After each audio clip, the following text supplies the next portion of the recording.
Assalamualaikum warahmatullahi wabarakatuh. Salam sejahtera untuk kita semua. Perkenalkan, nama saya Hasti Sulaiman, SPD MPD, dosen tetap di Program Studi Pendidikan Sejarah S1, Fakultas Keguruan dan Ilmu Pendidikan Universitas Flores. Latar belakang pendidikan saya, S1 Pendidikan Sejarah Universitas Flores, S2 Pendidikan Sejarah Universitas 11 Maret. Pada semester gasal ini saya mengampu dua mata kuliah, yaitu mata kuliah Sejarah Asia Tenggara dan Sejarah Asia Selatan. Mata kuliah ini merupakan mata kuliah wajib di program studi pendidikan sejarah. Pada kesempatan ini saya akan memaparkan salah satu mata kuliah saya yang saya ampu, yaitu mata kuliah Sejarah Asia Selatan. Mata kuliah ini berada pada semester 3 dengan bobot SKS adalah 2 SKS. Jumlah perkuliahan pada mata kuliah ini adalah 16 kali pertemuan, 1 kali UTS, dan pertemuan ke-16 adalah UAS. Jadwal pertemuan pada perkuliahan ini adalah di hari Rabu dengan durasi pertemuan 100 menit.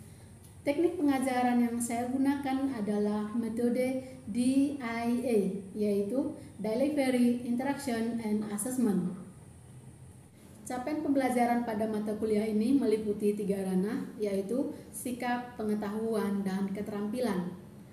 CPL sikap atau capaian pembelajaran poin sikap menunjukkan ketakwaan kepada Tuhan Yang Maha Esa, pengamalan nilai, norma, dan etika akademik. Menunjukkan sikap bertanggung jawab atas pekerjaan di bidang keahlian secara mandiri.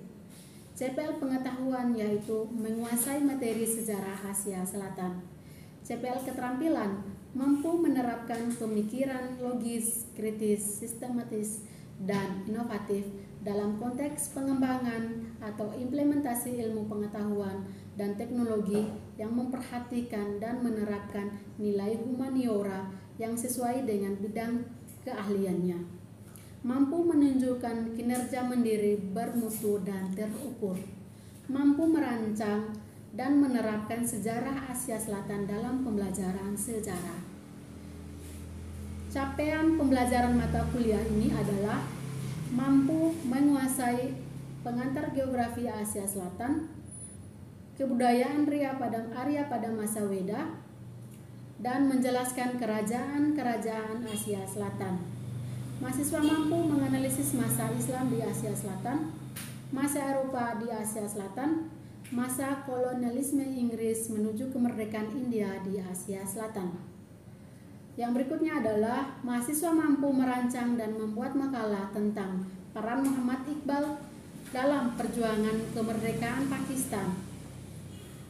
Mampu merancang dan membuat makalah tentang akar konflik India dan Pakistan soal Kashmir dan lahirnya negara Bangladesh. Materi pada perkuliahan ini meliputi pengantar geografi kawasan Asia Selatan, pembagian mandala budaya India, masa purba di Asia Selatan, masa Hindu-Buddha di Asia Selatan, masa kerajaan di Asia Selatan, masa Islam di Asia Selatan, masa Eropa di Asia Selatan, dan masa perjuangan kemerdekaan negara-negara di Asia Selatan, masa kemerdekaan bangsa-bangsa di Asia Selatan. Sistem pembelajaran yang saya gunakan pada perkuliahan ini adalah sistem sinkronus dan asinkronus dengan rincian 50-50, yaitu pertemuan 1 sampai dengan 8 adalah tatap muka, sedangkan pertemuan 9 sampai dengan 16 adalah perkuliahan online atau daring.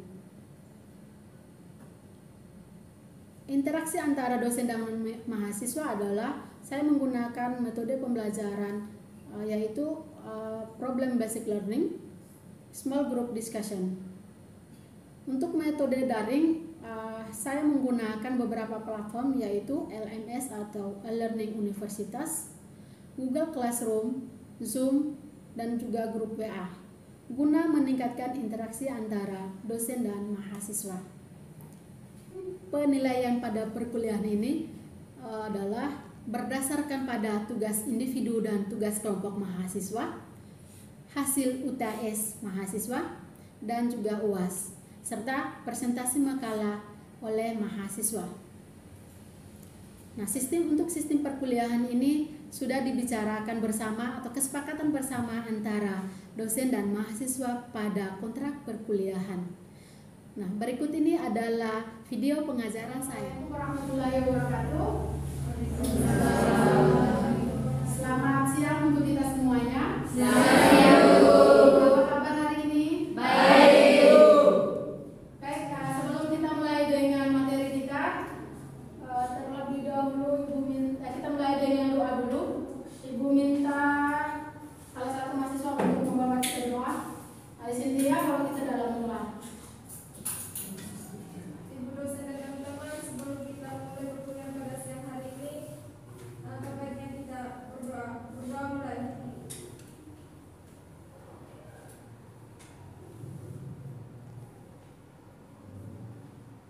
Berdoa selesai.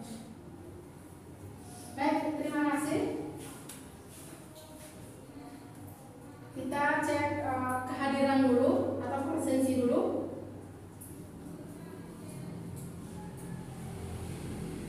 Nia Muri, Cynthia Faradila, Hadir, Ibu. Maria Adriana itu hadir. Florentina Mardia Tisarlin, hadir Ibu. Angela Marici Soo, hadir Bu.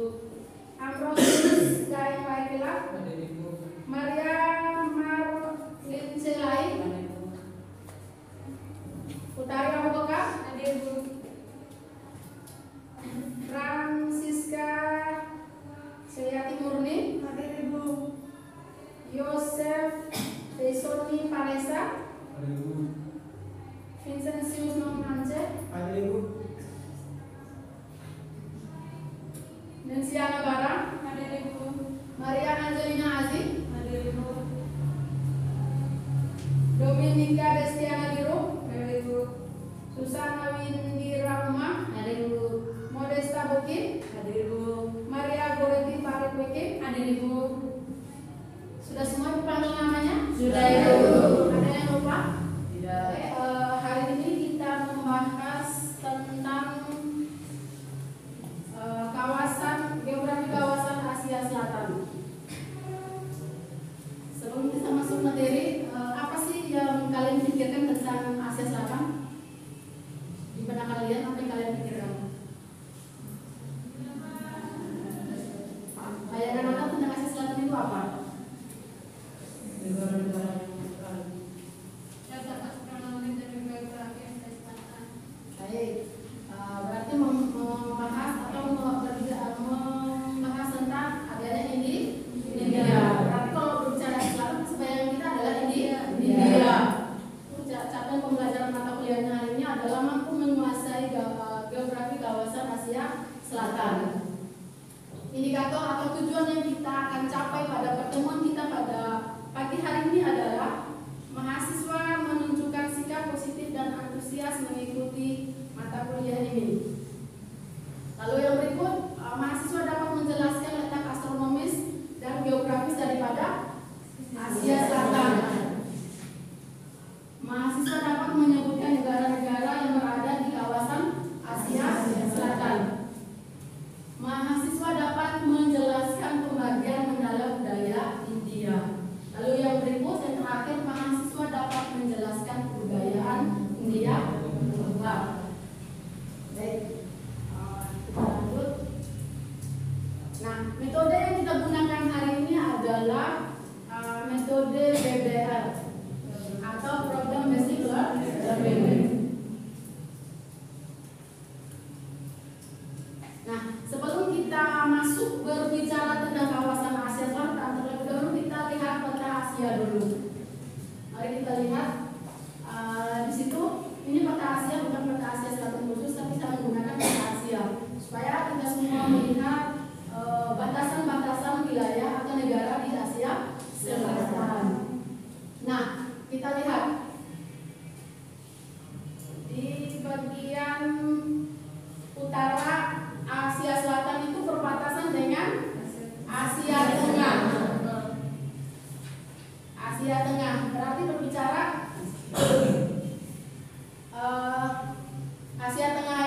berarti di sekitar perbatasan Pakistan dengan Afghanistan. Pakistan masuk dalam wilayah Asia Selatan, sedangkan Afghanistan sudah masuk wilayah Asia Tengah. Baik, kita lihat tadi. Di sebelah timur Asia Selatan berbatasan dengan Asia Timur. Mari kita lihat petanya. Kira-kira di mana Asia Timur? Ya.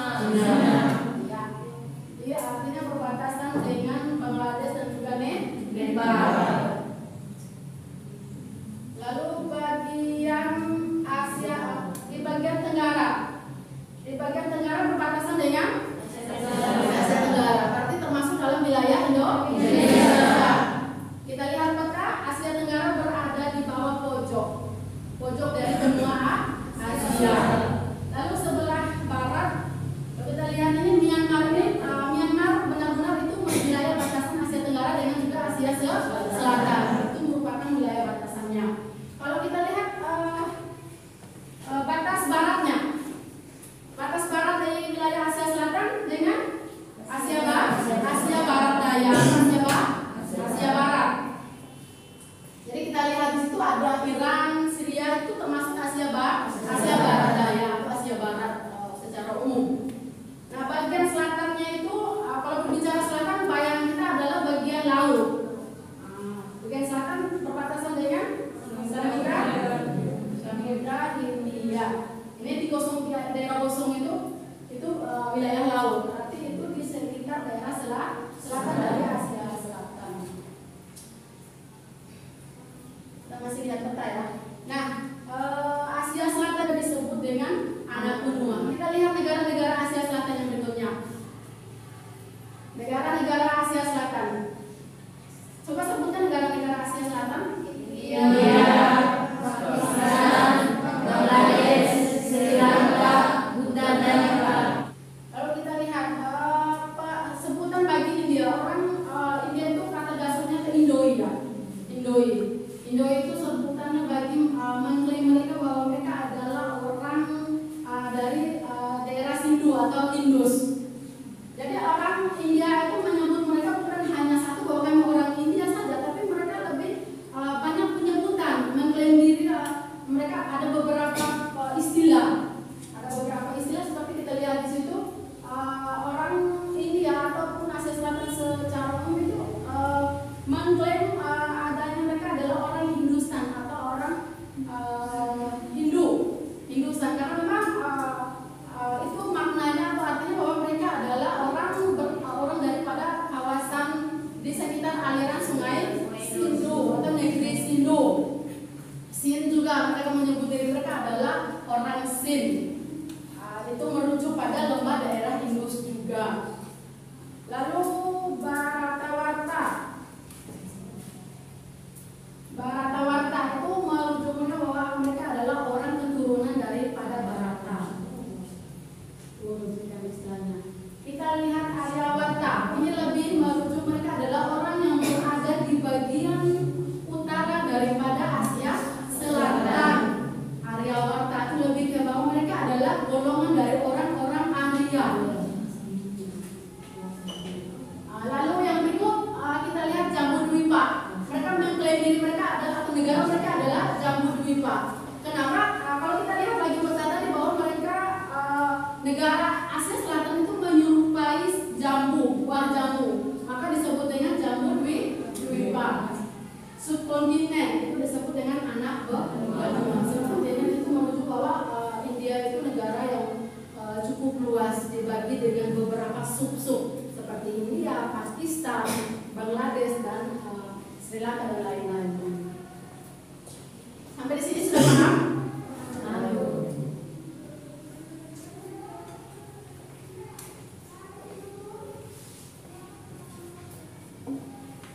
Baik, tadi Ibu sudah menjelaskan secara umum. Sekarang untuk membagi keaktifan mahasiswa kita masuk dalam pembagian kelompok ya. Kita bagi dalam 2 kelompok saja. Baik, yang pertama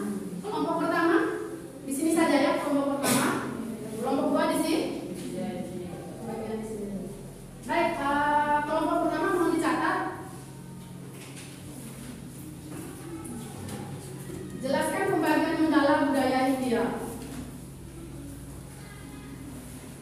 Lalu yang berikut sudah jelas?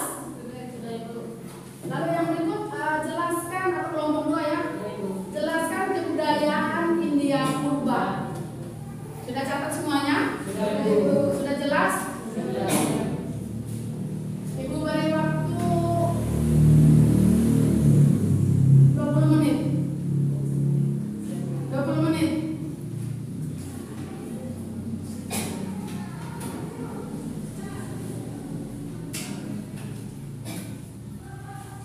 Silakan kerjakan secara kelompok ya.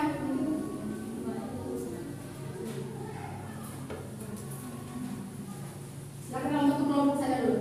Mungkin dari depan saja ke belakang ke sana. Coba kira supaya kerja kelompoknya supaya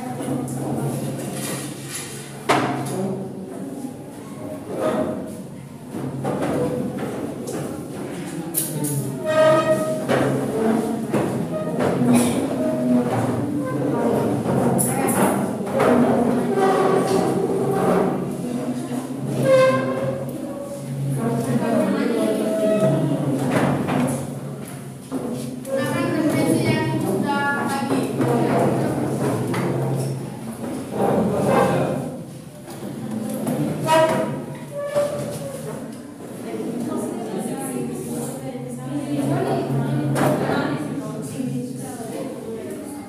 Sudah fokus dengan kelompoknya.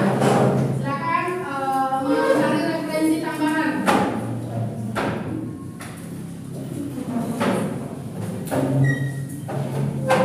Silakan mencari referensi tambahan. Gunakan juga referensi yang Ibu sudah berikan itu.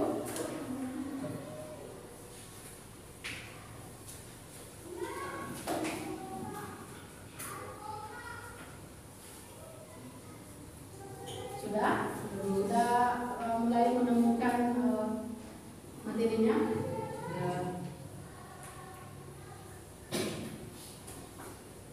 Kelompok 1 bagaimana?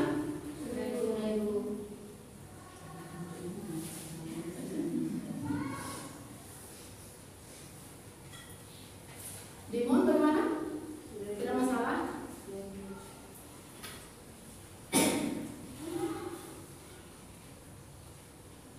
Kelompok 2 sudah.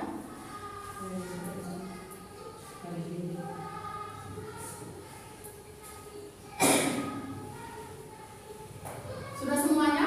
Sudah. Ya. Kembalikan ke tempat masing-masing.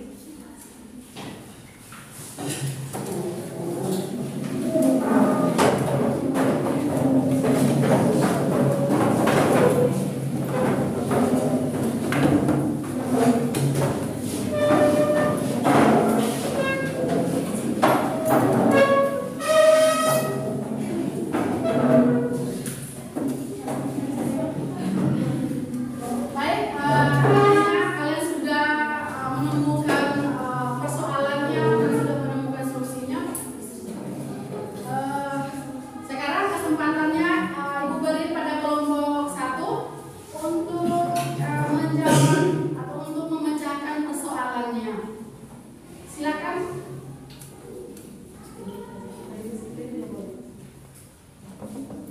Terima kasih atas kesempatan yang telah diberikan kepada saya. Saya mewakili kelompok 1. Saya ingin membaca hasil diskusi kami dengan judul soal jelaskan pembagian Mandala budaya India. Yang pertama, Mandala lembah Sungai Indus. Mandala lembah Sungai Indus lebih dikenal sebagai Mandala lembah Punjab, daerah yang subur. Pada zaman dahulu pernah berkembang peradaban besar yang berpusat di Mohenjo-daro dan Harappa. Di lembah ini pula menetap suku bangsa yang sangat gagah, yaitu Sikh. Suku bangsa yang siap berperang karena Punjab merupakan wilayah pintu terbang India. Yang kedua, Mandala lembah aliran Sungai Gangga. Lembah yang cukup subur ini pada masa kerajaan Hindu tampil menjadi pusat kerajaan Hindu. Terdapat kota-kota kuno terkenal yakni Kosola, Pataliputra, dan Natura. Yang ketiga, Mandala Budaya Decan. Karena pengaruh penggunung India yang beriklim panas, yaitu perbedaan temperatur panas dan dingin yang amat tajam, maka penduduk wilayah ini juga dikenal berwatak keras, dan suku peran mereka adalah suku bangsa Maratha yang dikenal penentang kolonialisme Inggris. Yang keempat, Mandala Budaya Tamil. Di balik dataran Decan di sebelah timur terhampar daerah landai yang sangat besar dan subur, diawali dari Bangala, Orissa sampai ke selatan ujung anak benua India.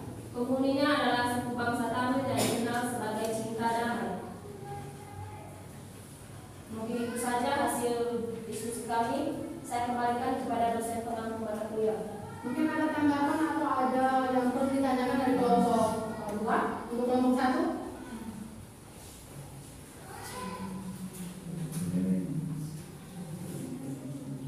Silakan. Ada? Sebutkan nama ya dari kelompok. Baik, terima kasih. Perkenalkan, nama saya Agil Bertuso.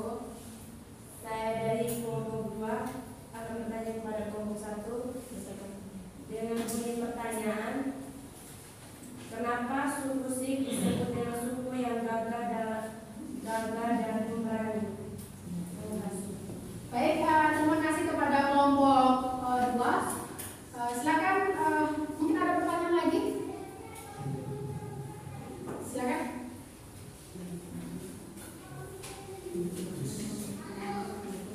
Baik, perkenalkan nama saya Maria Beriti pada Peking.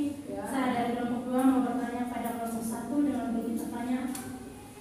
Jelaskan mengapa India disebut dengan anak benua. Baik, terima kasih kepada Adik Betty. Ada pertanyaan lagi? Baik, kalau memang tidak ada lagi dicatat ya. Kalau memang tidak ada lagi, silakan beri kesempatan pada kelompok 2 untuk memaparkan materinya atau solusinya dari persoalan yang sudah dikerjakan tadi. Baik, terima kasih kesempatan diberikan kepada saya. Saya mau kelompok 2 ingin memaparkan materi dengan soal jelaskan kebudayaan India, perubahan India. Yang pertama, orang Paleolithic atau zaman batu tua atau yang biasa disebut dengan Quartz Man. Ciri-ciri zaman batu tua adalah: 1. Belum mengenal logam. Yang kedua, belum punya rumah. Yang ketiga, hidup dalam ketakutan binatang buas. Yang keempat, belum bercocok tanam. Yang kedua, zaman batu baru. Yang pertama, ciri-cirinya yang pertama, telah bercocok tanam. Yang kedua, memelihara hewan. Yang ketiga, mengenal api dari bambu atau potongan kayu yang digesek-gesek. Yang keempat, membuat barang pecah belah. Yang kelima, tinggal di gua-gua dan sudah mulai melukis di dinding tentang berburu dan menari. Yang ketiga, zaman logam. Tidak ada keseragaman zaman logam di India. Yang pertama, di India Utara, tembaga menggantikan batu sebagai bahan untuk membuat peralatan dan senjata. Yang kedua, di India Selatan, abad besi melanjutkan abad batu karena tidak ditemukan jejak abad tembaga. Abad perunggu dan besi adalah batas periode sejarah. Contoh abad perunggu adalah peradaban lembah Indus. Yang keempat, peradaban lembah sungai Indus. Ciri-cirinya: pertama, negara, agama, atau teokrasi. Yang kedua, memiliki stratifikasi sosial yang jelas. Yang ketiga, terdapat golongan pendeta. Dan yang keempat, di bidang ekonomi, literatur dan lembaga telah ditata dan diatur. Terima kasih, itu saja materi dari kelompok kami. Aku saja saya Baik, terima kasih kepada Adik Kira. Mungkin dari kelompok 1 ada tanggapan atas materi atau paparan daripada kelompok 2?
dari saya mengenai tentang materi tadi, yang pertama tentang budaya India purba di India, yaitu tentang zaman-zaman yang ada di India.